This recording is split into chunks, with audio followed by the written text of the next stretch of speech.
Olá, seja bem-vindo a este projeto chamado Católicos Voltem para Casa. Em alguns minutos eu pretendo, com você, dissertar sobre um argumento, sobre um assunto que é de grande interesse para quem crê e para quem não crê, para quem é católico e para quem não é católico. Qual a relação entre a Igreja Católica Apostólica Romana e a salvação? Esse argumento tem muita relevância porque não poucas pessoas sustentam a seguinte tese: eu aceito Jesus Cristo, mas não aceito a Igreja Católica. Eu concordo com a doutrina de Jesus, mas não concordo com a doutrina da Igreja Católica. Eu acredito na salvação que só Jesus Cristo é capaz de me dar. Só Jesus Cristo salva. Jesus salva e a Igreja não salva. Você já ouviu isso? É uma tese muito interessante. Eu digo interessante porque suscita interesse em algumas pessoas. E sedutora, porque algumas pessoas, diante dessa insistência, desse chavão constantemente repetido, só Jesus Cristo salva, só Jesus Cristo salva, só Jesus Cristo salva, acabam concluindo: Jesus sim, não preciso da igreja. Igreja é algo perfeitamente secundário, descartável, acessório, quando muito é interessante. Vou lá quando eu quiser. Eu posso me dar ao luxo de dizer, rezo em casa, procuro Jesus sozinho, etc, etc.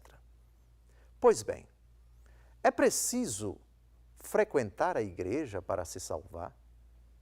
Qual a relação que existe entre Jesus Cristo e igreja? Pode alguém se salvar sem a igreja? E essas questões suscitam outras. É possível que alguém se salve sem nunca ter ouvido falar de Jesus Cristo? E alguém conhecendo Jesus Cristo e sabendo que a igreja foi instituída por ele, pode conseguir a salvação? A questão da salvação fora da Igreja Católica Apostólica Romana, ela é possível? Penso que essa introdução talvez desperte o interesse de você que acabou de acessar o nosso portal e está vendo esse primeiro de alguns vídeos que nós oferecemos para você, para a sua família, para os seus amigos. E queria convidá-lo com uma mente aberta no sentido positivo, que você se dispusesse comigo a procurar na Palavra de Deus respostas para essas questões. Para nós compreendermos o valor de uma pessoa, a importância de uma pessoa, o lugar de uma pessoa na nossa vida, o seu valor, o seu preço, é muito importante que nós a conheçamos. No seu presente, mas também no seu passado. Alguém, antes de decidir namorar com outra pessoa, ou noivar com ela, ou casar com ela, é conveniente não apenas conhecê-la, mas procurar saber um pouco do seu passado, da sua origem. O mesmo se aplica à igreja. Os argumentos que nós expusemos, nós trataremos de todos eles um pouco mais à frente. Porque agora eu queria propor a você um longo percurso desde as origens da igreja para nós compreendermos o lugar que ela ocupa na salvação que foi trazida, que foi oferecida por nosso Senhor Jesus Cristo. O pano de fundo será sempre este: a relação entre Jesus Cristo e a igreja. E eu queria, neste primeiro momento, enfocar 3 assuntos. A Igreja Católica, quando ela foi projetada, a Igreja Católica, quando foi prefigurada, e a Igreja Católica, quando foi preparada. Projeto, prefiguração e preparação. Antes de começar a construir um edifício, qual é o primeiro passo que os arquitetos, que os engenheiros precisam fazer? Um projeto. Nós pretendemos chegar àquilo. mas é preciso projetar. É o primeiro passo. Primeira pergunta, então. Onde nasceu o projeto da Igreja Católica? Houve algum esboço? Houve alguma planta baixa, por assim dizer? Os primórdios da Igreja Católica Apostólica Romana estão onde? Remontam a que ponto da história? A resposta é dada pelo Catecismo da Igreja Católica. Sabem onde está o projeto da Igreja Católica? Não está no tempo. Está na eternidade. Deus Todo-Poderoso quis a Igreja Católica antes que o mundo fosse criado. Há um texto magistral do Catecismo da Igreja Católica que explica isso muito bem. O querer de Deus está nele e ele é eterno. Pois bem, a eternidade precede o tempo. Antes do tempo existe a eternidade. E na eternidade está Deus, porque Deus é eterno. E no ser de Deus está o querer de Deus. Aquilo que Deus concretizou, aquilo que Deus realizou, aquilo que Deus operacionalizou no tempo, já estava no seu coração, no seu desígnio, antes que o mundo fosse criado. Convido você a ler comigo esse texto magistral da Igreja Católica sobre esse argumento. O Eterno Pai, que pelo libérrimo e insondável desígnio da sua sabedoria e bondade, criou o universo, decidiu elevar os homens à participação da vida divina, para a qual todos convida em seu Filho. E aos que creem em Cristo, decidiu convocá-los na Santa Igreja. Esta família de Deus constituiu-se e realizou-se gradualmente ao longo das etapas da história humana, segundo as disposições do Pai. De fato, a Igreja prefigurada já desde o princípio do mundo e admiravelmente preparada na história do povo de Israel e na antiga aliança, foi constituída no fim dos tempos e manifestada pela efusão do Espírito Santo e será gloriosamente consumada no fim dos séculos. Catecismo da Igreja Católica, número 759. Esse texto trata de alguns argumentos muito importantes para a nossa fé, para o assunto em questão, para a relação entre Igreja Católica e salvação. Por que Deus cria? Qual a razão de Deus ter criado todas as coisas visíveis e invisíveis? A razão é uma só. Deus criou as coisas visíveis e invisíveis para que as criaturas pudessem conhecê-lo, amá-lo, adorá-lo, glorificá-lo, servi-lo e participar da sua vida.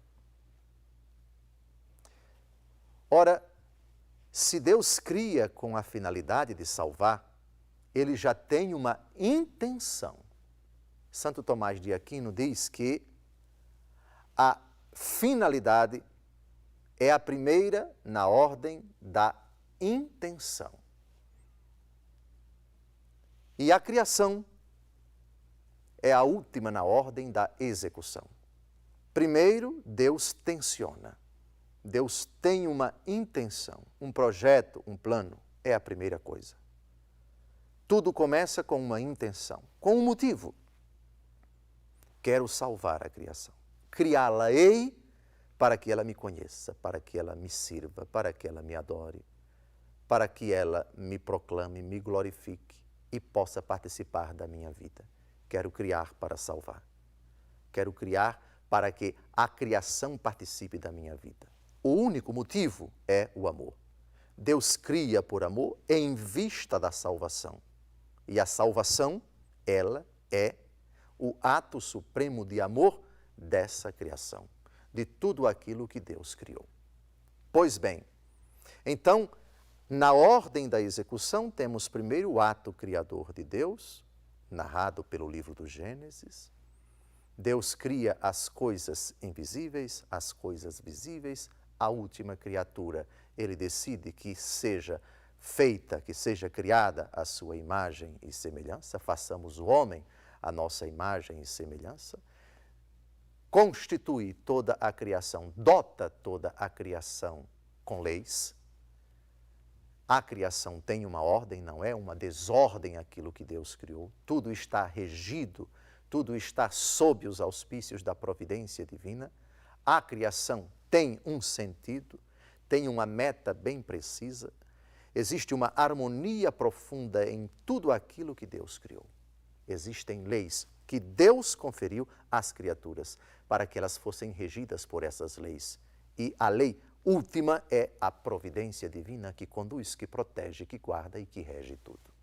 Pois bem, depois da criação, nós temos uma prefiguração, nós temos figuras antecipadas lá no começo da criação que apontam para aquilo que um dia nós entenderemos pelo nome de igreja. Vou dar 2 exemplos lá no livro do Gênesis. 2 sinais prefigurativos da Santa Igreja. No capítulo 3 do livro do Gênesis, depois que o homem pecou, depois que a mulher pecou, depois que ambos desobedeceram a Deus, lá no versículos 14 e 15, no diálogo do Senhor Deus com a serpente, ele faz uma profecia. Olhando para a serpente, ele diz: eu porei inimizade entre ti e a mulher, entre a tua descendência e a dela. Ela te ferirá a cabeça, esmagará a tua cabeça, e tu lhe ferirás o calcanhar. De que nosso Deus estava falando quando afirmou isto? No capítulo 12 do Apocalipse, o último livro da Bíblia, nós temos uma resposta. Essa mulher é a igreja. Uma mulher vestida de sol, tendo a lua debaixo dos pés, coroada de estrelas, estava grávida, prestes a dar à luz. O dragão colocou-se diante da mulher, sabemos no mesmo capítulo 12, que esse dragão é a primitiva serpente, Satanás. Essa mulher foi protegida por Deus, levada para o deserto, onde foi alimentada durante 1260 dias. O dragão travou combate com Miguel e seus anjos, já não se encontrou lugar no céu para ele. E ele partiu para perseguir a mulher e para perseguir aqueles que são a descendência da mulher. Agora nós entendemos uma prefiguração da igreja já nas palavras do Senhor Deus. Segundo exemplo, o episódio do dilúvio.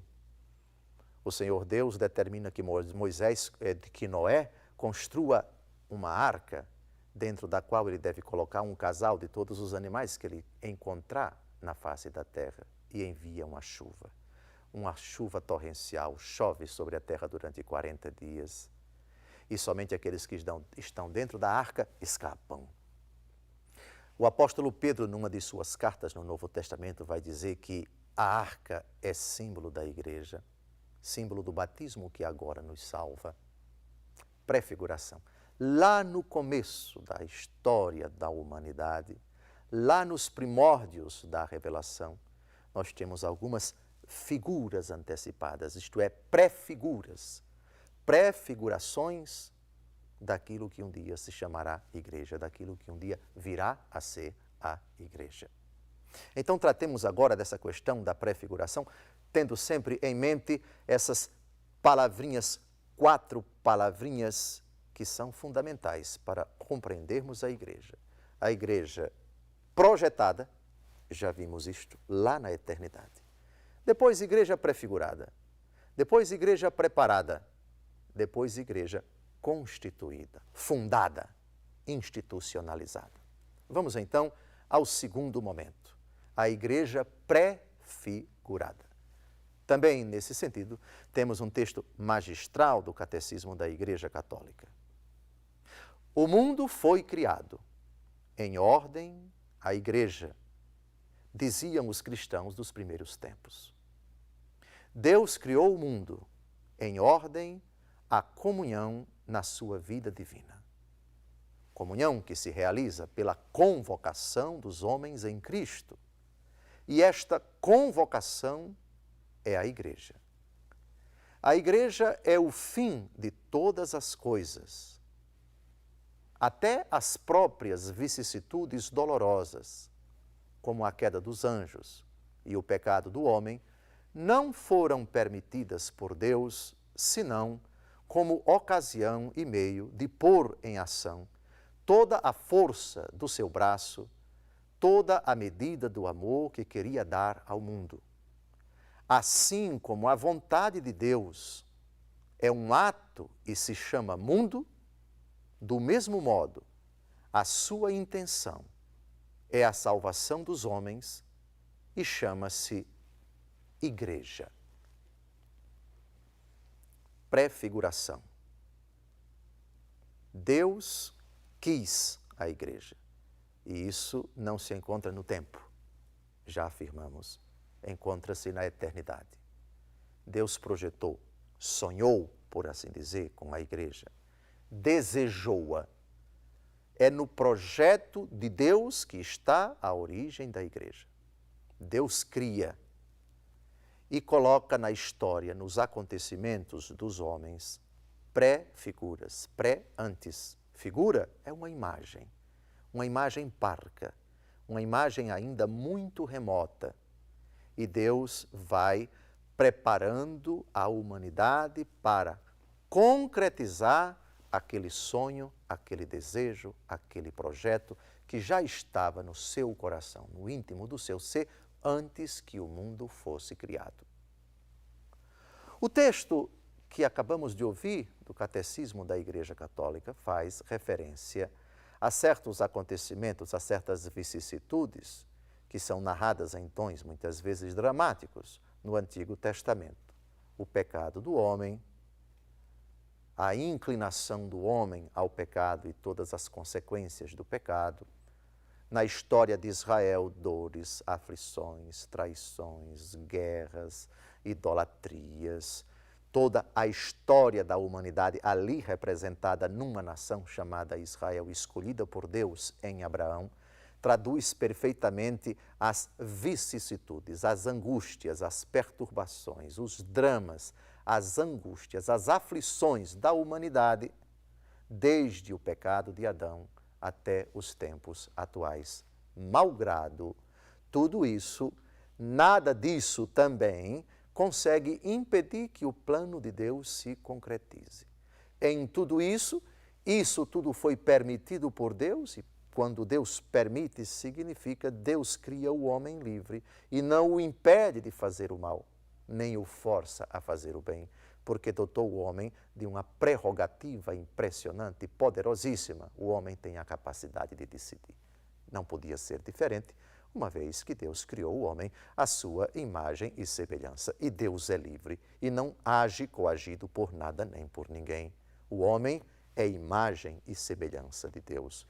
Portanto, em tudo isso, Deus respeita profundamente a, aspas, autonomia do homem, o poder que o homem tem de decidir, seja para o bem, seja para o mal, de reger, de conduzir a si e aos outros, seja para a felicidade ou para a infelicidade.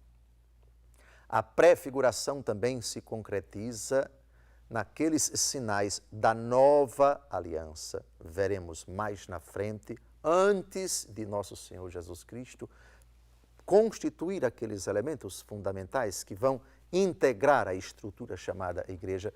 Já no Antigo Testamento temos essas prefigurações. Da prefiguração, a gente vai passar daqui a pouco para a preparação. Qual a diferença entre prefiguração e preparação? Prefiguração, nós temos uma imagem remota, antiga, na qual temos alguns vestígios. Por analogia, a gente já vê alguns sinais. Deus indicando aquilo dali parece-se com algo que muito mais na frente vai ter uma certa conformação, uma certa imagem, uma certa constituição com aquilo que nós estamos vendo agora. por exemplo, Israel atravessando a pé enxuto o Mar Vermelho, símbolo do batismo. Israel saindo do cativeiro do Egito para a terra onde jorra leite e mel, a imagem, a passagem de Cristo da morte para a ressurreição, Páscoa. E tantos outros sinais prefigurativos. A antiga aliança pautada nas tábuas da lei. Lembra isso, aquilo que nosso Senhor Jesus Cristo diz: eu vos dou um novo mandamento, amai-vos uns aos outros como eu vos amei. No Antigo Testamento temos o cordeiro imolado, que é comido no dia de Páscoa. Isso é prefiguração do Cristo, o Cordeiro de Deus que tira o pecado do mundo. Na Antiga Aliança nós temos o culto, no qual o sacerdote oferece um animal irracional e derrama o seu sangue como vítima de expiação dos pecados do povo.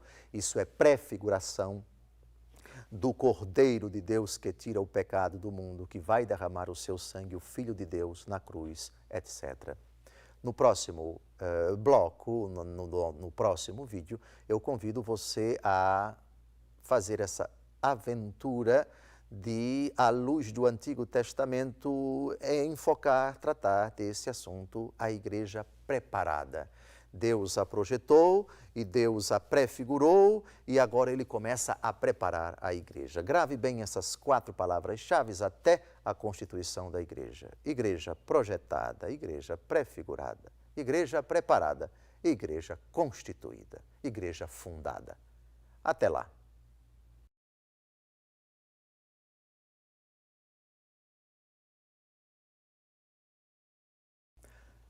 Olá, damos continuidade à nossa catequese, ao nosso encontro em várias etapas, em vários momentos, em vários vídeos, sobre esse argumento apaixonante, a Igreja Católica e a salvação. Qual é a relação que existe entre essas duas realidades? Muitos consideram que a salvação é possível sem a Igreja. Jesus Cristo, sim, a Igreja não. A igreja até certo ponto, a palavra de Deus sim, e por aí vai. Outros chegam a relativizar, a menosprezar, a ignorar absolutamente a instituição chamada igreja.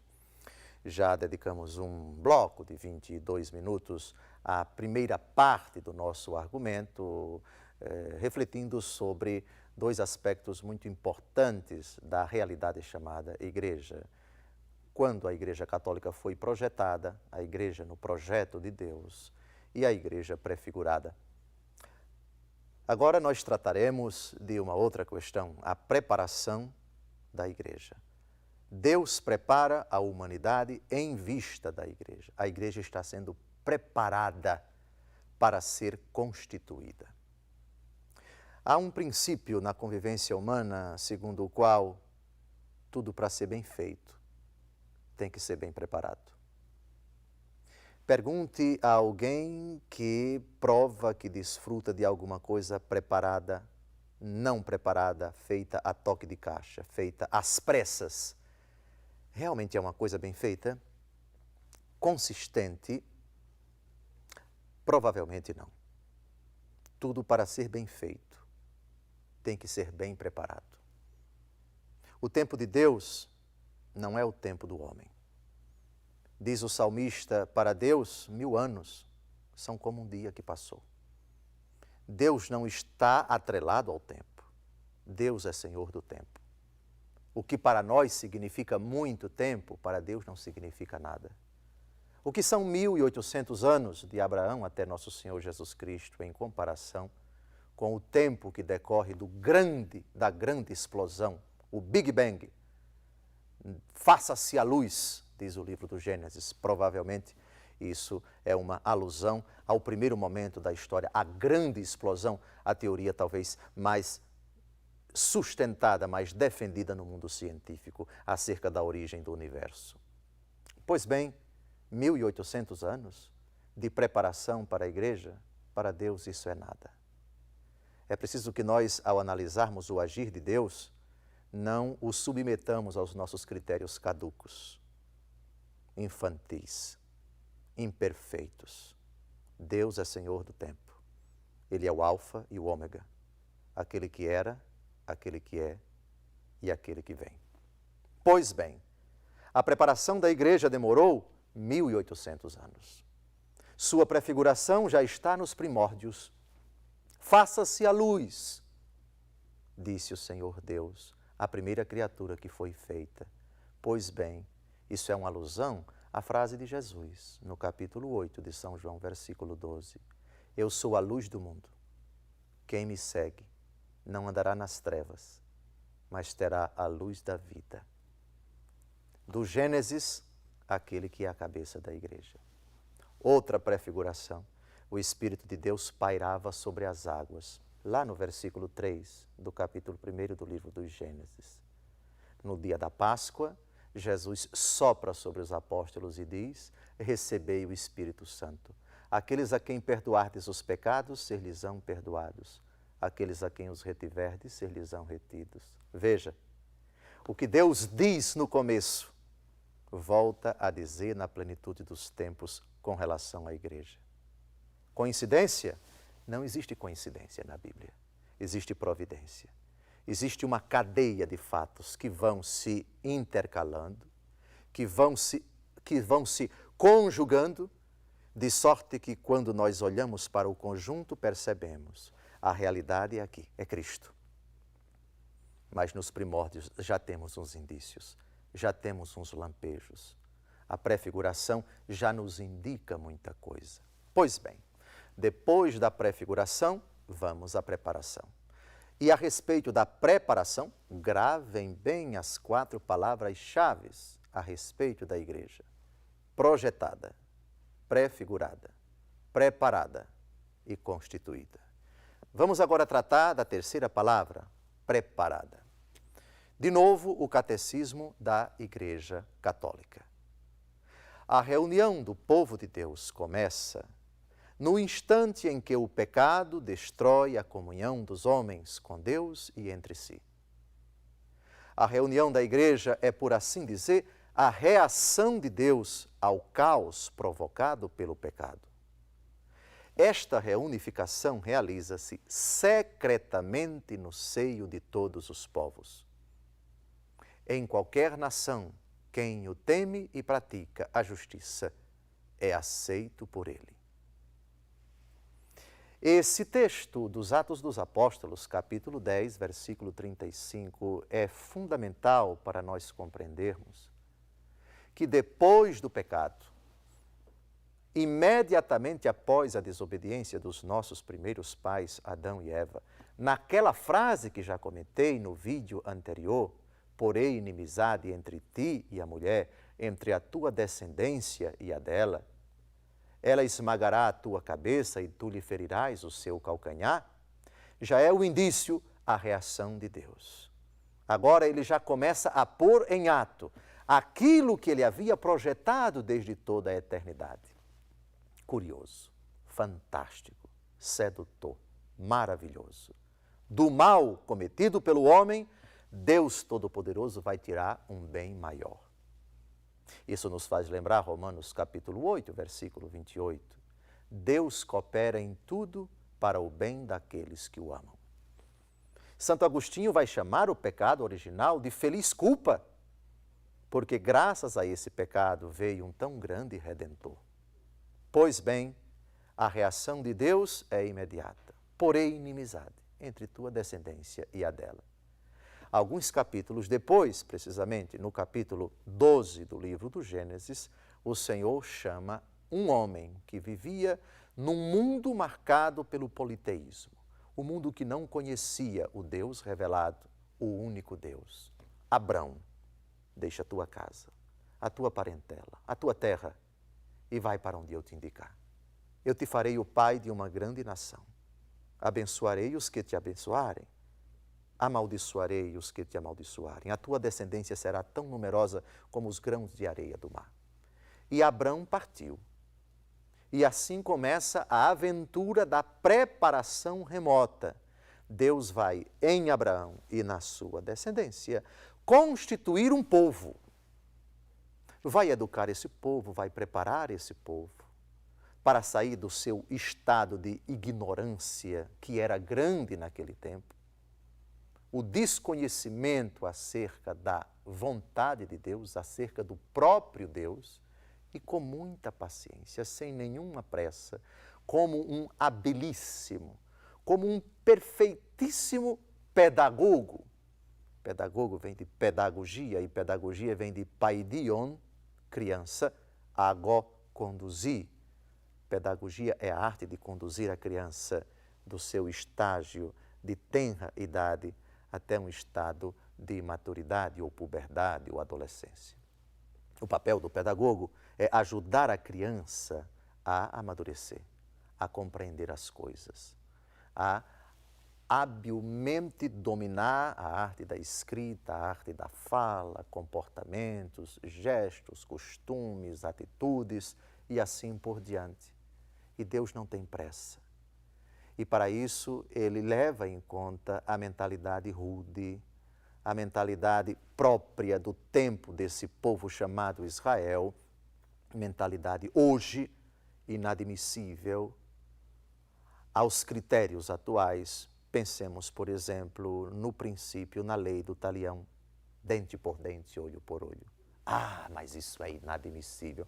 Como é que nós podemos admitir isso nos dias de hoje, ou à luz do próprio Novo Testamento? Amai-vos uns aos outros como eu vos amei. E Jesus disse, amai os vossos inimigos. É inaceitável esse princípio do Antigo Testamento, a lei do talião, matar as pessoas, etc. Alto lá, devagar. O pedagogo sabe perfeitamente disso. E sabe que não se muda a cabeça de uma pessoa da noite para o dia. E sabe que não se muda a mentalidade de um povo da noite para o dia. Deus não tem pressa. Nós é que somos apressados. Nós é que queremos circunscrever o pensar e o agir de Deus segundo os nossos critérios imaturos, humanos, de pensar e de agir. Por isso, Deus pacientemente vai tirando o povo desse estado rude, desse estado, digamos, desumano, inumano, de brutalidade, de vingança, de guerra, etc., até a plenitude dos tempos, que é o próprio Jesus Cristo. Pois bem, Abraão gera Isaque, Isaque gera Jacó, Jacó gera os seus filhos, que se tornam depois os 12 patriarcas das 12 tribos de Israel. 12!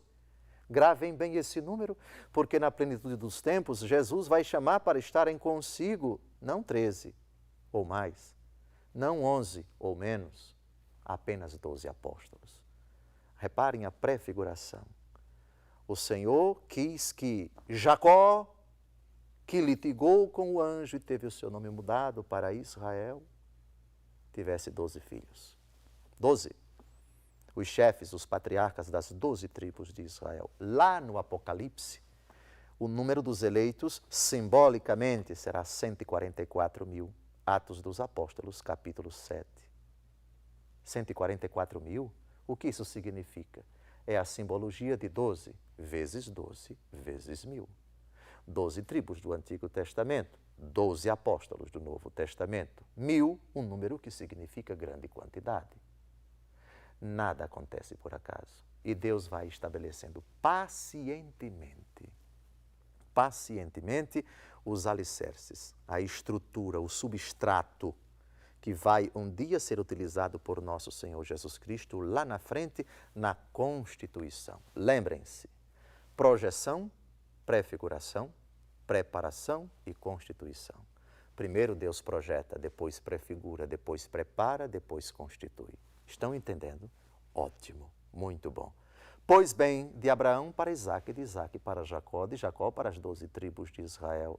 Depois temos o episódio do Egito, escravidão, perda da liberdade, da autonomia, prefiguração do pecado, da vida de trevas, a humanidade sujeita ao poder das trevas, sujeita a Satanás, às suas ardilosas e astuciosas perfídias, de sedução, de engano, de engodo, de embuste. Pois bem, depois de muitos anos no Egito, Deus suscita um homem, Moisés, que cresce no seio da corte. E depois comovido pelo sofrimento dos hebreus, solidariza-se com eles, mata um soldado egípcio, é denunciado, é ameaçado de morte, foge para as montanhas. É chamado por Deus para libertar o povo. Deus Todo-Poderoso confere poderes a Moisés, coadjuvado por Arão, seu irmão, e ele se apresenta diante de Faraó, e o Senhor manda 10 pragas para o Egito, e somente na 10ª praga o coração de Faraó permite que o povo saia em direção à terra prometida, símbolo do êxodo, da Páscoa, que Jesus vai operar com o seu mistério de paixão, morte e ressurreição. Depois, Israel, 40 anos no deserto, 40, que tem relação também com os 40 dias que Jesus passou no deserto sem comer e sem beber, símbolo daquele sofrimento, daquela purificação. Durante esse período, Israel murmura contra o Senhor, é castigado duramente. O episódio do maná, o episódio da murmuração das águas de Massa e de Meriba. Depois a tomada da terra prometida, a começar de Jericó, liderado o povo por Josué. Moisés, por ter murmurado contra o Senhor, por ter duvidado do Senhor no episódio das águas de Massa e de Meriba, não entra na terra prometida, contempla do Monte Moriá, do Monte Nebo, que fica nas proximidades de Jericó, hoje atual Jordânia, mas não entra na terra prometida, e a conquista da terra vai acontecendo aos poucos. Primeiro Jericó e depois a outra cidade, depois aquela outra e depois aquela outra. Até que no tempo do rei Davi já temos uma terra inteiramente propriedade de Israel, a divisão da terra. E depois da morte de Salomão, filho de Davi, a terra é dividida, o cisma, desaparece o reino do norte alguns anos depois, o reino do sul sucumbe e desaparece no ano 586 com Nabucodonosor. E essa nação miserável por ter desobedecido a Deus, por ter ofendido ao Senhor, por não ter ouvido a voz dos profetas, por não ter sido fiel às cláusulas da aliança, vai passar por um período de humilhação, de provação numa terra distante, às margens dos rios de Babilônia. Nos sentávamos chorando com saudades de Sião. Ó, se eu de ti, Jerusalém, eu me esquecer, que a minha boca resseque, que a minha língua fique colada ao meu paladar. Deus sempre promete estar do lado do povo. Deus nunca abandona o seu povo, não cessa de manifestar a sua solicitude, a sua compaixão, a sua misericórdia em favor do povo. Deus é um eterno apaixonado pelo povo, se identifica como um esposo apaixonado pela esposa, que por sua vez sempre se prostituiu, sempre quis vender o seu corpo, sempre quis praticar a idolatria. Deus, porém, jamais deixou de amar esse povo. Uma série de acontecimentos trágicos e também gloriosos, uma oscilação de momentos de intimidade com Deus e de rejeição a Deus. Deus Todo-Poderoso, porém, até quando castiga, até quando pune, até quando adverte, revela sempre a sua imensa bondade, a sua tremenda compaixão para com esse povo que jamais é abandonado por Deus. Episódio de particular importância na história de Israel é o período do exílio, cerca de 40 anos, lá numa terra distante, a Mesopotâmia, a antiga Pérsia e a antiga Babilônia são países, hoje Irã e Iraque, países que sempre foram hostis, nações, povos que sempre foram hostis a Israel, símbolo do instrumento de Deus para punir, para castigar, mas também para libertar o povo. Ciro, rei da Pérsia, depois que sucumbe o império de Babilônia, é chamado de servo de Deus, o meu ungido. E Deus, por meio de Ciro, traz o povo para a sua terra, que não tem mais aquela glória, aquele esplendor, aquela autonomia, aquela riqueza, aquele respeito, aquela imponência no tempo de Davi e no tempo de Salomão, mas já é um povo muito mais sóbrio, muito mais modesto, muito mais humilde. São os pobres de Javé que, depois dessa experiência purificadora no exílio, volta confiando no Senhor. É nesse período que amadurecem, que se multiplicam as profecias acerca do Messias. E aqui nós atingimos um ponto muito importante da preparação em vista da igreja. Agora os profetas já falam dessa personagem misteriosa que seria enviada pelo seu sofrimento, ele repararia os pecados dos homens, ele purificaria todas as iniquidades dos homens. E isso ele o faria pelo seu sofrimento, pela sua dor, pela sua morte. Por suas chagas fomos curados, diz a profecia de Isaías, capítulo 52 e capítulo 53, uma das profecias do servo sofredor. Pensemos, por exemplo, em outras profecias, quando o Senhor promete tirar do coração de Israel a pedra e colocar um coração de carne. A profecia dos ossos ressequidos, o Senhor insuflaria o hálito da vida e os mortos ressuscitariam, e o Senhor colocaria o Espírito dele nesses ossos ressequidos. A preparação, então, já caminha para um desfecho altamente positivo. Pensemos, por exemplo, a profecia de Isaías no capítulo 11, quando ele diz, eis que a Virgem conceberá e dará à luz um filho, e ele será chamado Emanuel. O Messias se chamará Deus conosco. No capítulo 11 da profecia de Isaías, o que citamos agora foi Isaías 7,14. Na profecia do capítulo 11, o Senhor Deus diz que um rebento surgirá de Jessé e sobre ele repousará o Espírito do Senhor, o Espírito dos 7 dons. Na profecia de Isaías, capítulo 61, nós temos um texto que foi citado pelo próprio Jesus Cristo. O Espírito do Senhor repousa sobre mim porque Ele me ungiu, Ele me enviou para evangelizar os pobres, para anunciar um ano da graça do Senhor. Jesus, no capítulo 4 do Evangelho segundo Lucas, pega esse texto, lê esse texto e depois ainda diz, hoje se cumpriu esta profecia que acabais de ouvir. Nada acontece por acaso. Quando a gente lê o Antigo Testamento à luz do Novo, a gente percebe, mas tudo converge.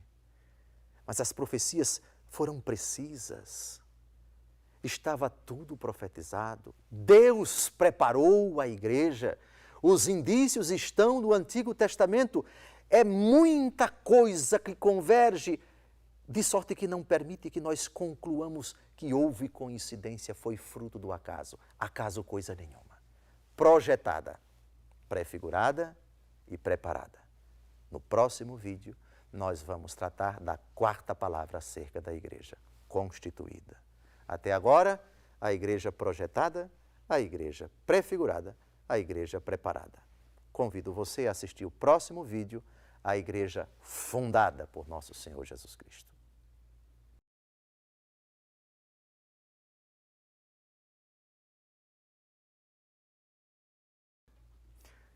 Olá, continuamos o nosso estudo, a nossa reflexão sobre esse argumento tão apaixonante, tão interessante, tão importante também, a relação entre Igreja Católica e salvação. Esse já é o nosso terceiro vídeo.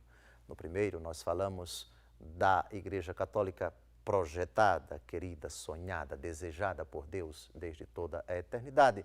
Depois falamos da Igreja prefigurada desde a criação do mundo e no Antigo Testamento.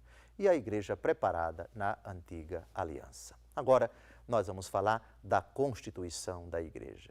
Nosso Senhor Jesus Cristo, que é o esposo da igreja, no início de sua vida pública, ele cuidou de estabelecer os alicerces, os aspectos, os elementos constitutivos da igreja. Durante a vida pública de Jesus, não há um único momento no qual a gente deva dizer, aqui Jesus fundou a sua igreja. Não. Mas a fundação da igreja, que parte do próprio Cristo Jesus, que é cabeça da igreja, fundador da igreja, esposo da igreja, é uma constituição contínua. Sobre isso, eu queria propor que nós lêssemos e refletíssemos um texto magistral do Catecismo da Igreja Católica. A igreja instituída por nosso Senhor Jesus Cristo pertence ao Filho, realizar, na plenitude dos tempos, o plano de salvação do seu Pai. Tal é o motivo da sua missão. O Senhor Jesus deu início à sua igreja, pregando a boa nova do advento do reino de Deus, prometido desde há séculos nas Escrituras. Para cumprir a vontade do Pai, Cristo inaugurou na terra o reino dos céus. a igreja, é o reino de Cristo já presente em mistério. É significativo que a relação entre igreja e reino dos céus é ressaltada por nosso Senhor Jesus Cristo.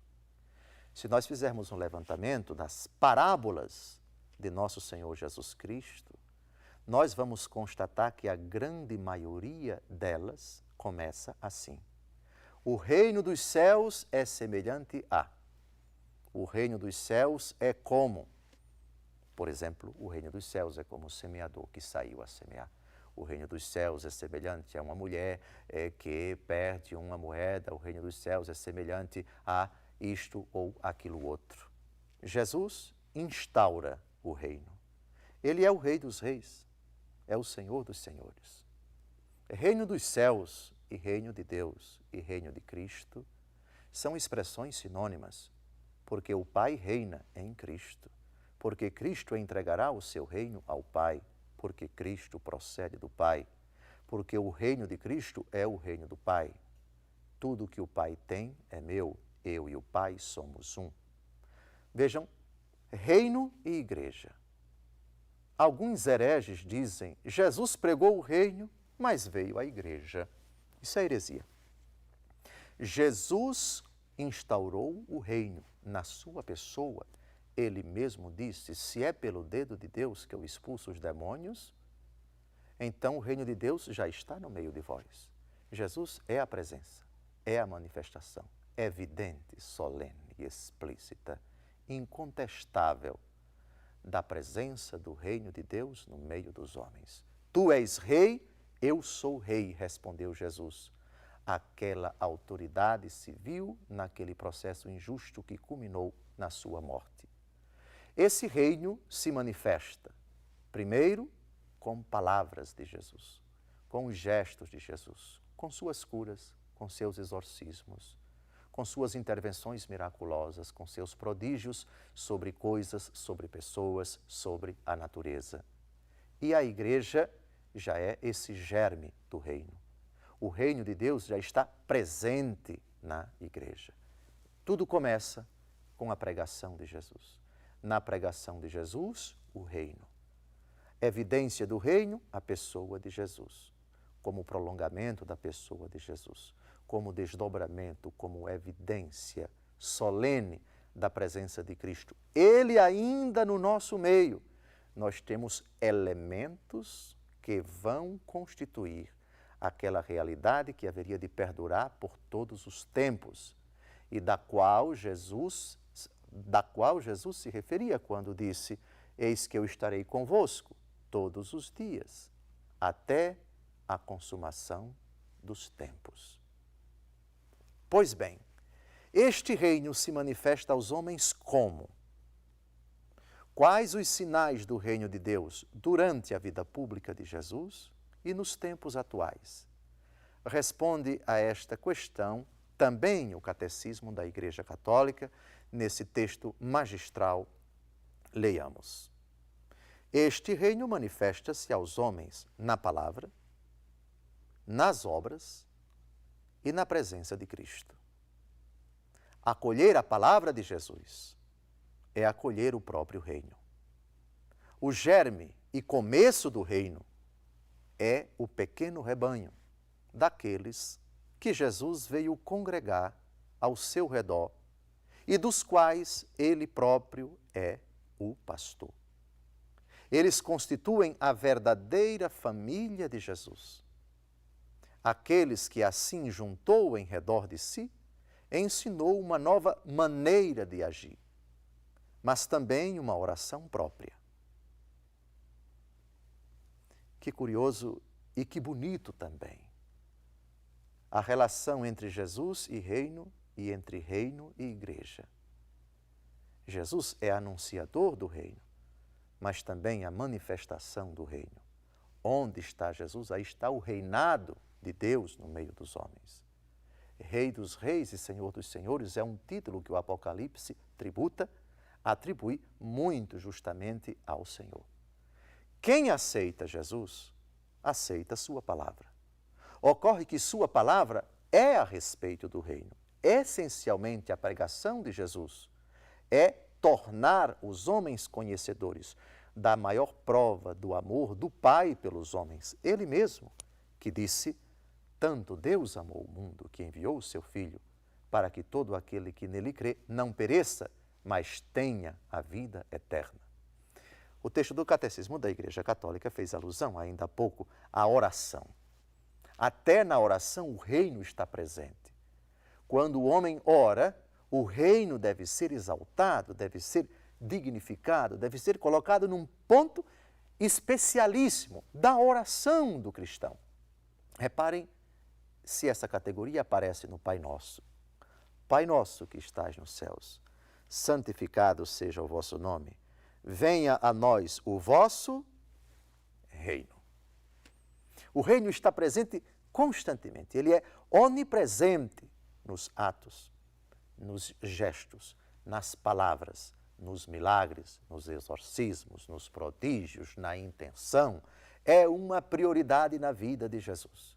E esse reino vai ser evidenciado nessa família que Jesus constitui, neste rebanho que vai circundar a pessoa de Jesus, em torno dele, e esse é o seu propósito, esse é o seu projeto. João capítulo 12, versículo 32. Quando eu for elevado da terra, atrairei todas as coisas a mim. O reino, portanto, tem como finalidade, tem como prioridade colocar Cristo no centro. Ele é o centro, ele é a meta, ele é o objeto da pregação. Levar os homens ao conhecimento da verdade. Ele mesmo disse, João capítulo 12, versículo 32. Conhecereis a verdade e a verdade vos libertará. João capítulo 8, versículo 32. Conhecereis a verdade e a verdade vos libertará. Pois bem, a verdade é Cristo, e Cristo confiou à igreja a responsabilidade de levar aos homens essa mesma verdade. Em Lucas, capítulo 10, versículo 16, Jesus diz: quem vos ouve, a mim ouve. Quem vos rejeita, a mim rejeita.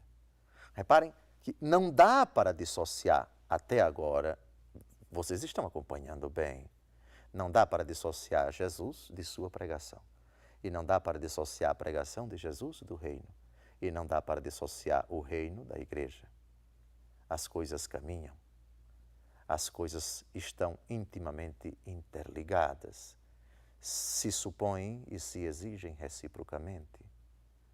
Por isso, aquela colocação no início do primeiro vídeo, Jesus sim e a igreja não, começa a ruir, começa a desmoronar. Vejamos outro texto que mostra como Jesus vai dotando, vai estabelecendo aqueles elementos que serão imprescindíveis para a igreja após Pentecostes, a igreja que continuaria no tempo e no espaço a missão de Jesus Cristo. O Senhor Jesus dotou a sua comunidade de uma estrutura que permanecerá até ao pleno acabamento do reino. Temos, antes de mais, a escolha dos 12 com Pedro como chefe. Representando as 12 tribos de Israel, são as pedras do alicerce da Nova Jerusalém. Os 12 e os outros discípulos participam da missão de Cristo, do seu poder, mas também da sua sorte. Com todos estes atos, Cristo prepara e constrói a sua igreja. Então, sem pressa, durante 3 anos, o Senhor vai cuidando de instituir, de constituir esses elementos básicos. Não existe igreja sem hierarquia. Jesus chama os 12. Não existe igreja sem ministérios. Jesus chama para estarem consigo homens e mulheres, não apenas apóstolos, mas também discípulos. No Evangelho segundo Lucas, capítulo 8, versículos de 1 a 3, disse que o Senhor também se utilizava, o Senhor levava em conta, caminhavam com nosso Senhor, acompanhavam nosso Senhor, mulheres nobres, mulheres bem abastadas, mulheres muito bem providas financeiramente, e elas garantiam o sustento do grupo apostólico do próprio nosso Senhor. Jesus faz alusão também aos sacramentos quando manda os apóstolos pregarem, ungirem os enfermos, expulsar os demônios. Quando ele prepara os apóstolos num tirocínio, Mateus capítulo 10, manda os 2 a 2, a missão dos 72, vão pelas vilas de Israel, preguem, curem, tomem cuidado se vocês forem bem recebidos, façam isso, se não forem recebidos, façam aquilo outro. Já há uma preparação à promessa da Eucaristia no capítulo 6 do Evangelho segundo João. O pão que eu hei de dar é a minha carne para a vida do mundo. Quem come minha carne e bebe meu sangue permanece em mim e eu nele, e eu ressuscitarei no último dia. O próprio Jesus, no início de sua vida pública, quis ser batizado nas águas do Jordão, já é a prefiguração do sacramento do batismo. No diálogo com Nicodemos, ele diz: necessário vos é nascer de novo, quem não nascer da água e do Espírito não poderá entrar no reino dos céus. Tudo já está sendo preparado. E Jesus instrui os apóstolos, quando ele se encontra a sós com eles, ele vai explicando o sentido das parábolas, ele já vai preparando-os como que a dizer: olha, entre vocês não deve haver o que existe entre os homens, as autoridades tiranizam as nações, entre vocês não deve ser assim. Quem quiser ser o primeiro, seja o último, servo de todos. A exemplo do Filho do Homem, que não veio para ser servido, mas para servir e dar a vida em resgate de muitos. Quando se aproxima o momento crucial da sua paixão, ele institui o sacramento da Eucaristia, que é uma parte importantíssima, o único rito no qual todos os elementos da igreja estão presentes. A hierarquia, os carismas, o povo de Deus, a palavra de Deus, o próprio sacramento, o pão e o vinho, os cantos, a presença do Espírito Santo, na celebração eucarística, na instituição da Eucaristia, nós temos todos os elementos que nosso Senhor Jesus Cristo cuidou de instituir, de cuidar, de consolidar ao longo de sua vida pública, eles estão ali presentes. E, sem esquecer a sua Santíssima Mãe, que ele quis que fosse a mãe da igreja. Não por acaso ele vai dizer à igreja, representada por João, filho de Zebedeu, na cruz, Jesus agonizando, João capítulo 19, versículo 27. Eis aí a tua mãe. Tua mãe. Não existe igreja sem mãe, porque não existe Cristo sem mãe. E Cristo é cabeça da igreja, e não existe igreja sem Cristo. Se Maria é mãe de Cristo, cabeça, é mãe também do corpo, portanto, mãe da igreja. Mas que maravilha! Aos poucos, paulatinamente, não da noite para o dia, mas sem pressa, durante 3 anos, no seu discurso, nas suas instituições, Jesus prepara tudo. Agora é comigo, depois será com vocês. Mas eu estou preparando vocês para essa missão, a minha igreja. No capítulo 16 do Evangelho segundo Mateus, Jesus faz uma pergunta curiosa aos apóstolos. Em Cesareia de Filipe, que dizem os filhos do homem? Que dizem os homens acerca do Filho do Homem? Uns dizem que és Jeremias, outros dizem que és um dos profetas, outros dizem que és João Batista. E para vós, quem eu sou? Pedro se adianta e diz: tu és o Cristo, o Filho de Deus vivo. Aqui temos uma outra instituição. Na fé de Pedro, alicerçada na fé de Pedro, será edificada a igreja. Vejam as palavras de Jesus. Bem-aventurado és tu, Simão, filho de Jonas, porque não foi a carne nem o sangue que te revelaram isto, mas o meu Pai que está nos céus. E eu te declaro, gravem bem essa palavra, não é um verbo qualquer, é uma declaração, é um ato solene que torna claro aquilo que já estava no seu coração desde toda a eternidade. Tu és Pedro, e sobre esta pedra eu edificarei a minha igreja. E as potências do inferno não prevalecerão contra ela. Eu te darei as chaves do reino dos céus, de sorte que tudo o que ligares na terra será ligado nos céus, e tudo o que desligares na terra será desligado nos céus. Aqui não temos o momento fundante da igreja, temos a constituição de um dos elementos fundamentais da igreja, o primado do apóstolo Pedro. primado de honra e primado de jurisdição. Aqui temos o poder das chaves, conferido individualmente a Pedro, para que nele e nos seus sucessores ele perdurasse até a vinda do Senhor. E o poder de ligar e de desligar. Esse poder de ligar e desligar não foi dado apenas a Pedro, mas a toda a igreja, porque esse tema volta a aparecer no capítulo 18 do Evangelho segundo Mateus, 2 capítulos depois. Na Quinta-feira Santa, já sabemos a instituição da Eucaristia. No dia da Páscoa do Senhor, nós temos a instituição de um sacramento. João capítulo 20, de 22 a 23. Aqueles a quem perdoardes os pecados, ser-lhes-ão perdoados. Aqueles a quem os retiverdes, ser-lhes-ão retidos.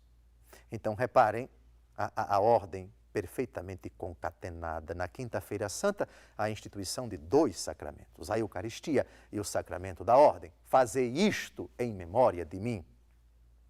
É a constituição de dois sacramentos. Sacramento do batismo, a raiz já está no batismo de Jesus no Jordão, mas a ordem de batizar no final do Evangelho segundo Mateus. Ide, batizai, em nome do Pai, do Filho e do Espírito Santo, fazei meus discípulos todas as nações. Então, vejam nosso Senhor Jesus Cristo num lastro de tempo de 3 anos, incluído o tempo da sua permanência ressuscitado entre nós, que decorre da Páscoa até a ascensão do Senhor, a preparação da Santa Igreja. Esse período, aliás, de 40 dias entre a ressurreição e a ascensão é imprescindível, porque Jesus primeiro dissipa dos apóstolos o receio, a insegurança, a dúvida. Se eu não tocar no seu lado, se eu não puser o meu dedo nas suas chagas, eu não acreditarei. Tomé, coloca o teu dedo aqui, não sejas incrédulo, mas homem de fé. Afasta de mim, Senhor, porque eu sou um pecador. Enfim, os apóstolos vão vencendo paulatinamente aquele receio, aquela incredulidade. E Jesus dissipa deles as interrogações. Ó gente incrédula, tarda para compreender aquilo que os profetas disseram, disse Jesus acerca dos discípulos de Emaús, Cleofas e seu amigo no dia da Páscoa, quando ele explicava pelo caminho as Escrituras e o seu coração ardia. Depois do que, convidado para entrar na casa e a fazer a refeição, ao partir o pão, Jesus se deu a conhecer, eles viram o Senhor que se ausentou dos seus sentidos e eles voltaram correndo para alegrar, para dizer aos apóstolos a belíssima notícia. Pois bem, amados, temos desde o início de sua vida pública, com o batismo nas águas do Rio Jordão, até o momento da sua ascensão, a constituição desses elementos todos que vão ser atuados, que vão constituir essa belíssima e divina instituição chamada Igreja após o evento de Pentecostes. Depois, nós trataremos da relação entre Cristo e a Igreja com palavras do próprio Jesus Cristo. Até lá.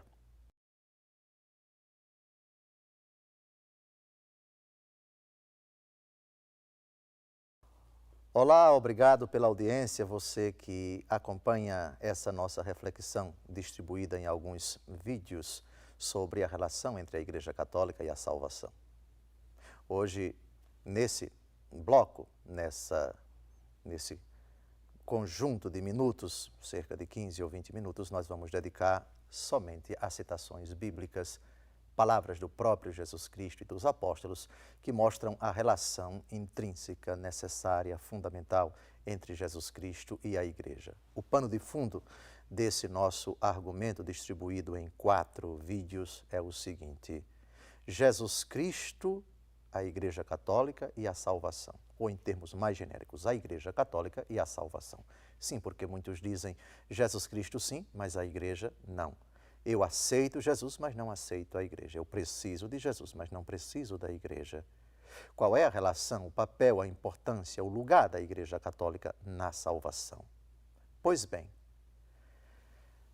a pergunta fundamental que nós devemos fazer sobre o assunto é: o que Jesus pensa disso? O que Jesus Cristo disse disso? A respeito disso? Nos lábios de Jesus, na pregação de Jesus, que lugar ocupa a Igreja? Qual é o valor da igreja para Jesus Cristo? Qual a importância da igreja para Jesus? Eu penso que essa é a questão básica. Vamos então agora refletir sobre 8 textos do Novo Testamento.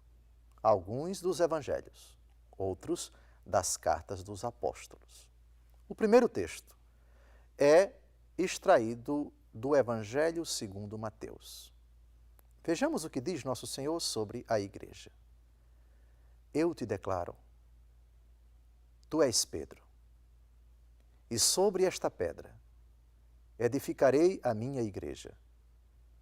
As portas do inferno não prevalecerão contra ela.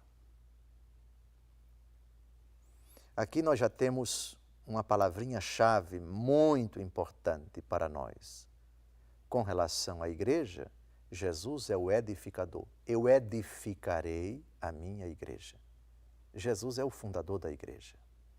Pergunta básica: a quem prescinde da igreja? A quem faz pouco caso da igreja, mas aceita Jesus? Pode-se aceitar Jesus e não aceitar aquilo que Jesus fez? Eu edificarei a minha igreja. Minha igreja é a igreja de Jesus. Foi Ele quem fundou, pertence a Ele. Aquilo que é de Jesus tem tanta importância quanto Jesus, porque procedeu de Jesus, porque Jesus quis, porque Jesus fundou, porque Jesus edificou. Aqui eu convido você a deixar de lado comentários e interpretações de A ou de B. Por mais importantes, por mais cultos, por mais diplomados, por mais engravatados, por mais embromados que sejam eles, com o devido respeito, e olhar para Jesus. Foi Ele quem disse: eu edificarei a minha igreja. Ora, os discípulos de João e os fariseus jejuavam. Por isso foram lhe perguntar: por que jejuam os discípulos de João e os dos fariseus, mas os teus discípulos não jejuam? Jesus respondeu-lhes: podem porventura jejuar os convidados das núpcias, enquanto está com eles o esposo? Enquanto tem consigo o esposo, não lhes é possível jejuar. Dias virão, porém, em que o esposo lhes será tirado, e então jejuarão. Marcos capítulo 2, versículos de 18 a 20. Jesus é esposo da igreja. A igreja é esposa de Jesus. Essa imagem muito sugestiva aparece também no livro do Apocalipse. A Jerusalém celeste ornada para ser desposada pelo esposo. Ora, pode-se aceitar o esposo e dizer que não se aceita a esposa dele? O Senhor que é casado, e bem casado com sua esposa, e ama a sua esposa, e permanece fiel a ela. Se alguém chegasse para o Senhor e dissesse: eu aceito você, mas sua esposa não, qual seria a sua resposta? Talvez a mesma de Jesus, se alguém dissesse para ele: eu aceito o Senhor, mas sua esposa, a igreja não. Com devido respeito, faça-me o favor. Você que aceita Jesus e diz não para a igreja, com o devido respeito, faça-me o favor, rapaz. Faça-me o favor, senhora. Não diga uma insanidade dessa. Aceita o esposo e não aceita a esposa. Francamente. Na ótica bíblica, o homem deixa seu pai e sua mãe e se une à sua mulher, de sorte que já não são dois, mas uma só carne. Livro do Gênesis. Jesus, comentando esse texto no capítulo 19 de São Mateus, diz: o que Deus uniu, o homem não separe. Isso se aplica também ao esposo Jesus e à esposa a igreja.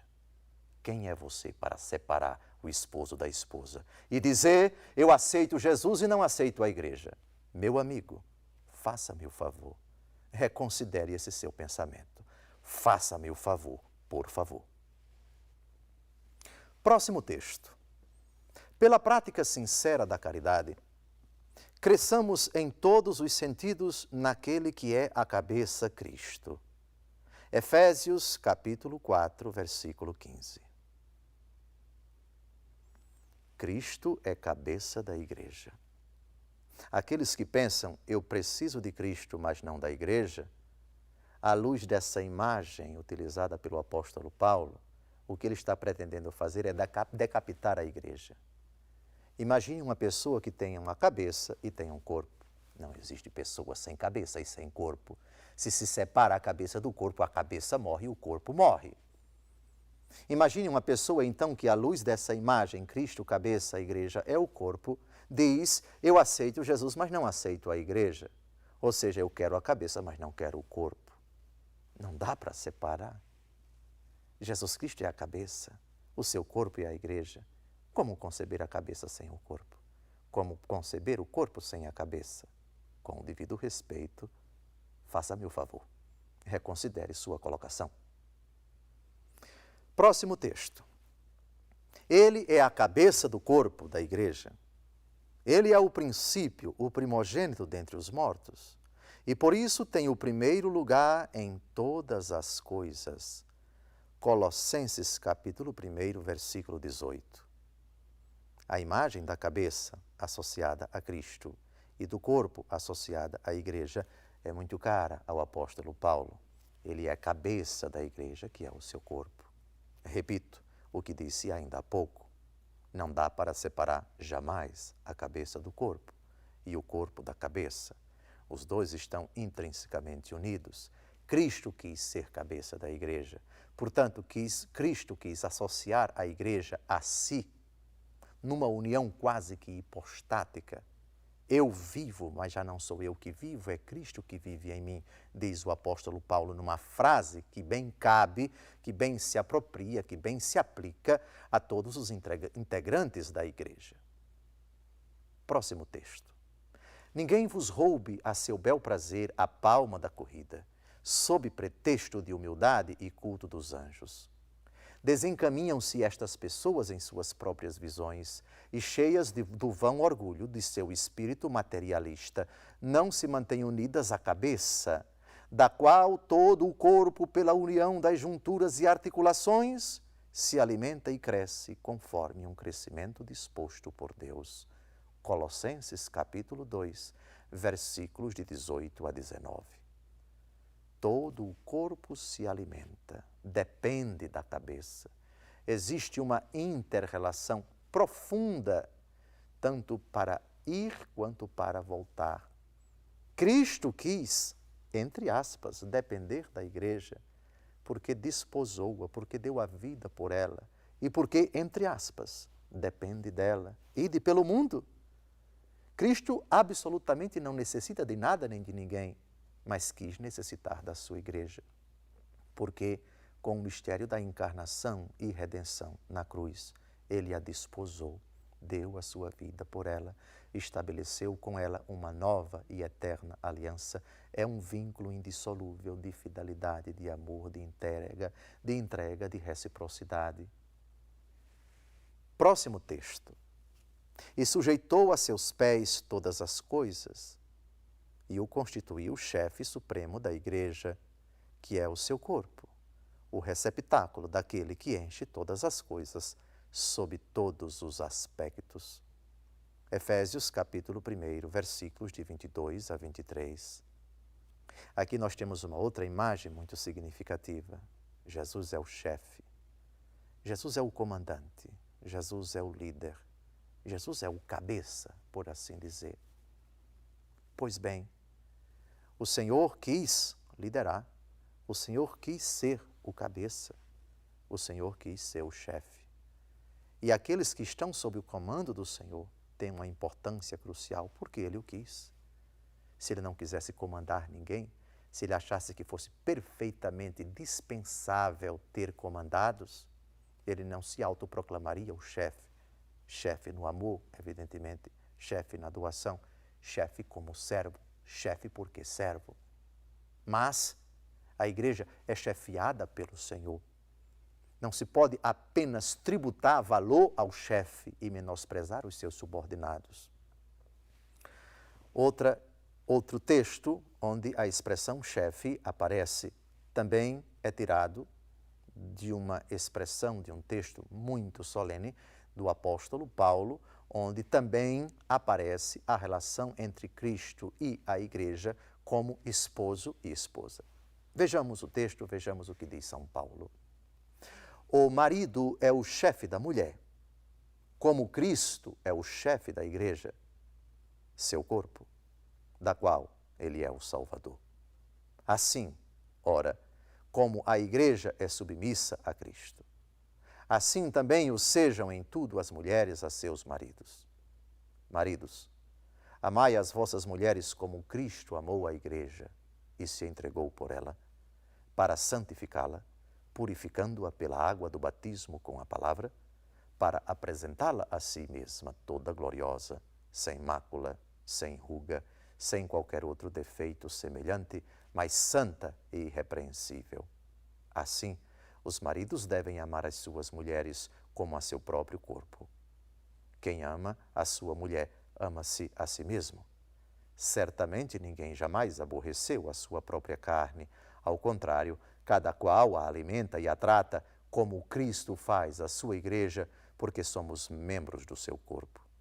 Este mistério é grande, quero dizer, com referência a Cristo e à igreja. Mas simplesmente fantástico o que São Paulo acaba de nos presentear. Jesus Cristo deu a vida pela igreja, morreu por ela, para apresentá-la ao Pai pura, sem mancha, sem mácula, perfeita. Ele a alimenta, ele a nutre, ele a protege, ele a defende. Como então sustentar Jesus Cristo sim, a Igreja Católica não? Salvação somente com Cristo. Claro que Cristo é o autor da salvação, o único caminho que leva ao Pai. Mas Cristo quis operar a salvação por meio da Igreja. Santo Agostinho tem uma frase muito bonita. Eu não acreditaria no Evangelho se a isso não me movesse a autoridade da Igreja Católica. Responda sinceramente, graças a quem você sabe que Jesus Cristo é o Senhor? Ah, graças à Bíblia. Ótimo, muito bem. Quem foi que escreveu a Bíblia? Foi Jesus? Não, não foi. Quem foi que discerniu? Quem foi que definiu? Quem foi que estipulou a relação dos livros inspirados? Não foi Jesus Cristo, foi a Igreja. Quem foi que tutelou, que protegeu, que defendeu, que guardou, que custodiou, com unhas e dentes, literalmente falando, impedindo que a palavra de Deus fosse deturpada, fosse deteriorada, fosse manipulada, enfim, e fosse conservada intacta até agora? Foi essa instituição chamada Igreja Católica Apostólica Romana. Não, não, não. Não dá para sustentar Jesus Cristo sim, a Igreja não. Salvação somente com Jesus, Igreja não quero nada com ela. Não é esse o pensamento de Jesus. Não é esse o pensamento dos apóstolos. Não é isso que dizem as Escrituras. Não é isso que se encontra nos Evangelhos. Não é isso que se encontra nos outros livros do Novo Testamento.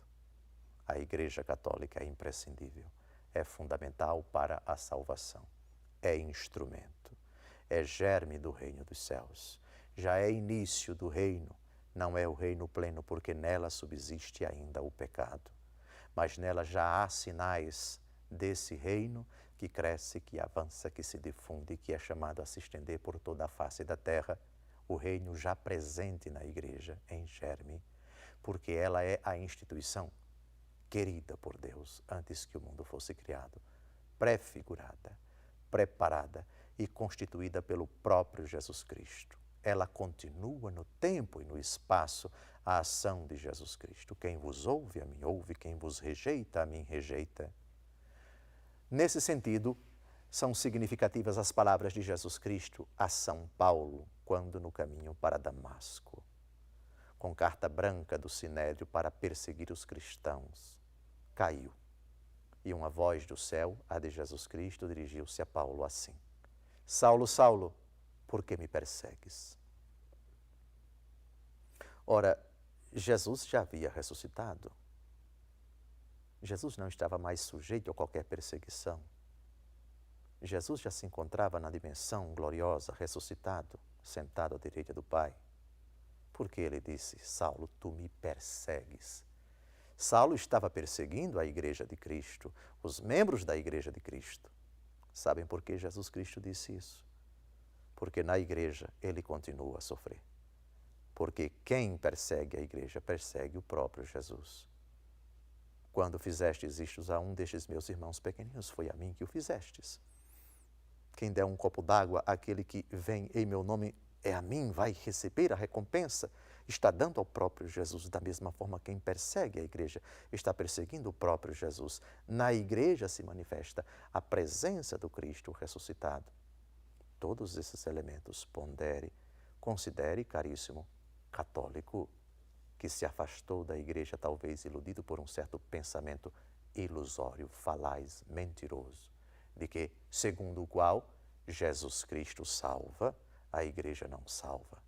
Jesus Cristo verdadeiramente salva, porque não há outro nome debaixo do céu pelo qual devamos ser salvos, dizem os apóstolos nos Atos dos Apóstolos. Sim, ele é a razão, ele é o objeto, ele é o sentido, ele é a causa eficiente da salvação. Mas nunca sem a igreja, sempre por meio da igreja. A igreja não é causa da salvação, é instrumento necessário de salvação. Leve em conta isso. Peço que você esteja atento a todos os textos da Escritura que nós acabamos de ouvir. No último programa que nós vamos fazer, no próximo vídeo, nós vamos tratar dessa questão. E um não católico ou um não cristão pode ser salvo? Essa questão demanda um vídeo exclusivamente para esse argumento. Até lá, muito obrigado pela atenção. Deus abençoe você.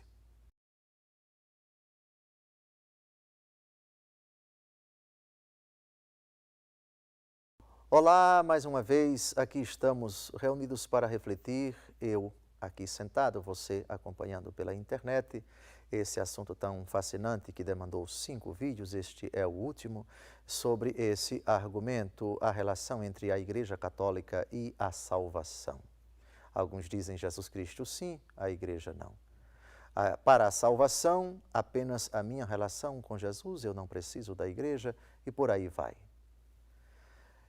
E agora nós vamos tratar desse argumento, e ele pode ser colocado de uma forma bem simples, à guisa de pergunta. Um não católico ou um não cristão pode ser salvo? Ou será que nós devemos afirmar que somente os católicos podem conseguir a salvação? Os católicos já estão salvos? E alguém que não é católico ou deixou de frequentar a Igreja Católica pode se salvar? E aqueles que nunca ouviram falar do Evangelho podem conseguir a salvação? E quando essa ignorância é culpável, a pessoa pode se salvar? E quando a ignorância é inculpável, a pessoa pode se salvar? E aqueles que viveram antes de Cristo, nunca ouviram falar de Jesus, do seu Evangelho e muito menos da sua igreja, podem se salvar? E aqueles que conhecem Jesus Cristo, mas não aceitam a igreja, podem se salvar? Desse assunto tratou um documento muito importante do Concílio Vaticano II, o último concílio ecumênico da Igreja Católica. Concílio ecumênico é uma reunião solene de todos os bispos da Igreja Católica, espalhados em todos os continentes da Terra. Esse concílio aconteceu entre os anos de 1962 a 1965. 2 textos. Lumen Gentium é a Constituição Dogmática sobre a Igreja, número 14, e a Lumen Gentium, número 16. A Igreja responde a todas essas questões de forma muito eloquente. Vamos ao primeiro texto, Lumen Gentium, capítulo 14. O Sagrado Concílio volta-se primeiramente para os fiéis católicos. Fundado na Escritura e tradição, ensina que esta Igreja, peregrina sobre a terra, é necessária para a salvação. Com efeito, só Cristo é mediador e caminho de salvação. E Ele torna-se-nos presente no seu corpo, que é a Igreja. Ao inculcar expressamente a necessidade da fé e do batismo, confirmou simultaneamente a necessidade da Igreja, para a qual os homens entram pela porta do batismo. Pelo que, não se poderiam salvar aqueles que, não ignorando ter sido a Igreja Católica fundada por Deus, por meio de Jesus Cristo como necessária, contudo, ou não querem entrar nela, ou nela não querem perseverar. Vejam que o ponto de partida do Concílio Ecumênico é exatamente Cristo como autor da salvação. O único caminho que leva ao Pai. Ninguém vai ao Pai senão por Ele. Portanto, não existe salvação sem Cristo. Não existe um outro caminho para se chegar ao Pai senão por meio de Cristo. São Paulo, na 1 Timóteo, capítulo 2, versículos de 5 em diante, diz: há um só mediador entre Deus e os homens, Cristo Jesus, o homem. Mas esse texto não é o único. Cristo está associado indissoluvelmente à sua igreja, da qual ele é cabeça. E a igreja, por sua vez, é corpo de Cristo. Disso nós já tratamos no vídeo anterior. Ora, como é que o homem chega ao conhecimento da fé? Jesus, em Marcos 16:16, afirma: quem crê e for batizado será salvo. Crer. Como poderão crer se ainda não ouviram? E como podem ouvir se não houver quem pregue? E como pregarão se não forem enviados? Como é que se chega à obediência da fé? Como é que se crê em Jesus? São Paulo responde na carta aos Romanos, capítulo 10, a fé vem da pregação, e a pregação é a palavra de Cristo. E o mandato da pregação foi conferido à igreja. Logo, graças à pregação da igreja, se chega à fé. Não existe uma outra maneira de se chegar a crer. Eu não preciso da pregação, basta a palavra de Deus. E por meio de quem a palavra de Deus chegou a você?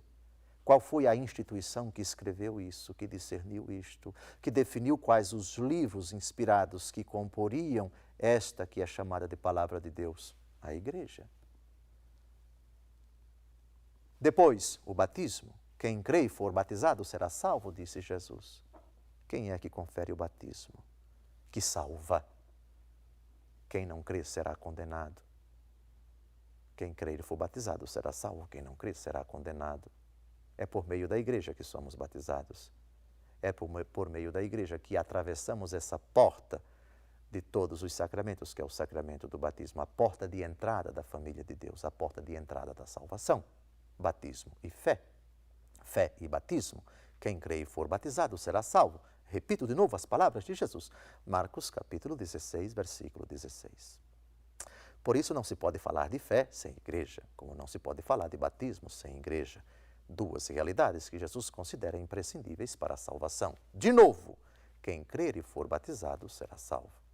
Logo, diz o texto, diz o Concílio Vaticano II, não poderia se salvar aquele que, não ignorando que a Igreja Católica foi fundada por nosso Senhor Jesus Cristo, que ela é depositária dos meios de santificação que o próprio Jesus instituiu e confiou à mesma Igreja, e de pregai, e de batizai, e de dispensai os meios de santificação, e de levai, sede portadora dos meios de salvação para todos os homens.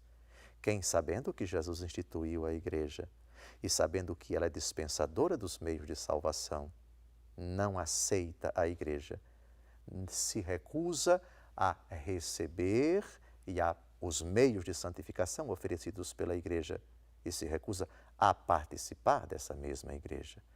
Quem vos ouve, a mim ouve. Quem vos rejeita, a mim rejeita. Lucas, capítulo 10, versículo 16. Rejeitou a igreja, está rejeitando o próprio Cristo. E isso não foi a igreja quem disse, foi o próprio nosso Senhor Jesus Cristo. Portanto, é de extrema gravidade saber que Jesus fundou a igreja, saber que a igreja é a depositária dos meios de santificação, saber que por meio da igreja se chega à obediência da fé, se crê em Jesus, graças à palavra que foi constituída pela igreja, que é tutelada pela igreja, que é palavra da igreja, que é palavra protegida, defendida, explicada, perscrutada e proclamada pela igreja, e que a mesma igreja foi querida por Cristo e que ela é instrumento necessário de salvação, é sacramento de salvação, e se recusa tal coração a aceitar esta instituição que foi querida por Deus, não é possível que essa pessoa se salve. De novo, Lucas 10,16, quem vos ouve, a mim ouve. Quem vos rejeita, a mim rejeita. E, finalmente, o último texto do Concílio Vaticano II, do capítulo 16, um outro texto também formidável acerca da salvação fora da Igreja Católica. Aqueles que ainda não receberam o Evangelho estão, de uma forma ou outra, orientados para o povo de Deus. Em primeiro lugar, aquele povo que recebeu a aliança e as promessas, e do qual nasceu Cristo segundo a carne. Povo que, segundo a eleição, é muito amado por causa dos patriarcas, já que os dons e o chamamento de Deus são irrevogáveis. Mas o desígnio de salvação estende-se também àqueles que reconhecem o Criador, entre os quais vêm, em primeiro lugar, os muçulmanos, que professam seguir a fé de Abraão e conosco adoram o Deus único e misericordioso, que há de julgar os homens no último dia. E o mesmo Senhor nem sequer está longe daqueles que buscam na sombra e em imagens o Deus que ainda desconhecem, já que é Ele quem a todos dá vida, respiração e tudo mais. E como Salvador, quer que todos os homens se salvem.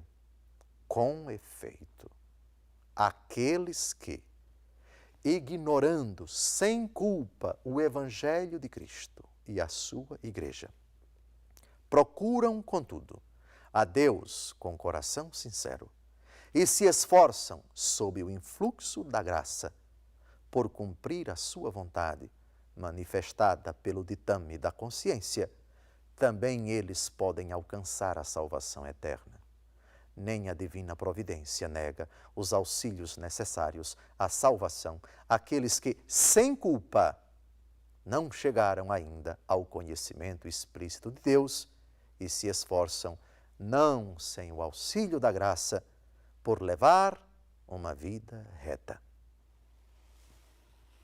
Depois de considerar nesse texto formidável as duas condições das duas outras religiões monoteístas e reveladas, a saber, o judaísmo e o islamismo, o concílio trata daqueles que, sem culpa, nunca ouviram falar do Evangelho.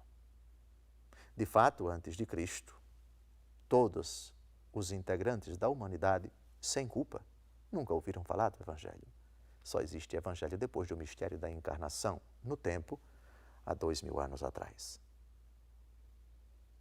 E depois, após o mistério da encarnação, o concílio contempla aquelas pessoas que, sem culpa, nunca ouviram falar do Evangelho, nem da existência da Igreja, nem da necessidade da Igreja. Pois bem, aqueles que desconhecem, sem culpa de sua parte, a pessoa de Jesus como Senhor e Salvador, e desconhecem também a Igreja, podem conseguir a salvação se procuram viver uma vida reta, seguindo os ditames da sua consciência, praticando aquilo que eles entendem, eles concebem como bem, e evitando aquilo que eles concebem como mal, não sem o influxo da graça de Cristo. E a salvação é possível para esses que se esforçam por viver uma vida reta. Assim, a palavra de Deus se estende como possibilidade de salvação, ainda que desconhecida explicitamente. Para tantos homens, também esses podem alcançar a salvação, não sem o influxo da graça de Cristo. Se salvaram, foi pelos méritos de Cristo. Ninguém vem ao Pai, senão por mim. Se salvam, é pelos méritos de Cristo. Ninguém vem ao Pai, senão por mim. Se hão de se salvar, será pelos méritos de Cristo. Ninguém vem ao Pai, senão por mim. Ordinariamente, a salvação chega aos homens por meio da Igreja. Mas a igreja não é o único instrumento de salvação. Deus tem caminhos misteriosos, Deus tem mecanismos desconhecidos, Deus tem dispositivos que não estão ao alcance da nossa compreensão, meios misteriosos, caminhos desconhecidos à nossa razão, até à nossa fé, por meio dos quais Ele pode conduzir os homens à salvação. De qualquer forma, ninguém se salva senão por meio de Cristo. Ainda que tais pessoas, se elas soubessem que havia um Cristo, elas buscariam, elas aceitariam, porque são pessoas retas, porque são pessoas esforçadas, abnegadas na prática do bem, ainda que esse conceito possa oscilar de cultura para cultura, de povo para povo.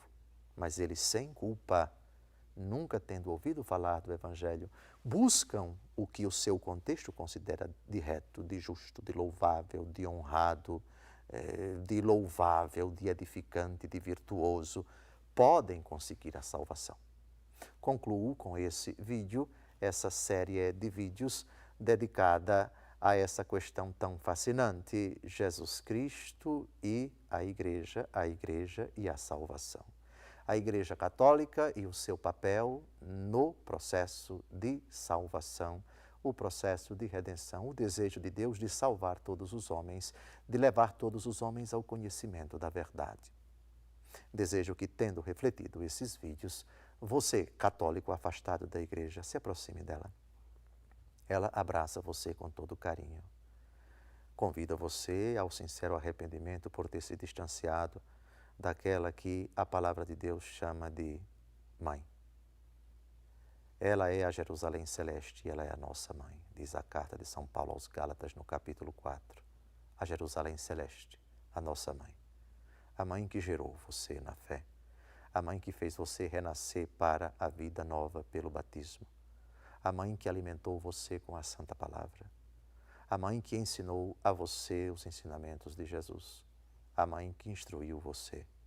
Volte para casa, com o devido respeito à instituição na qual você pertence. Agora, o seu lugar aqui na sua casa. Volte para a sua casa. A igreja espera você. Abra o seu coração, antes de tudo, à palavra de Deus, que foi aqui citada nesses 5 vídeos abundantemente. Volte para casa. O seu lugar é aqui. Jesus instituiu uma única igreja. Nossa fé católica professa é a Igreja Católica Apostólica Romana. Mas as outras instituições não pensam nisso. Deixe as outras pensarem aquilo que elas quiserem. Esse é o pensamento católico. Essa é a doutrina católica. Esse é o ensinamento constante da Igreja Católica. Volte para casa. E se puder trazer outros consigo, traga. Traga, porque aqui há lugar para todos. O seu lugar é no seio da mãe. É no regaço da mãe. A Santa Mãe Igreja, a Santa Igreja Católica Apostólica Romana. Aceite a minha bênção em nome do Pai, do Filho e do Espírito Santo. Amém.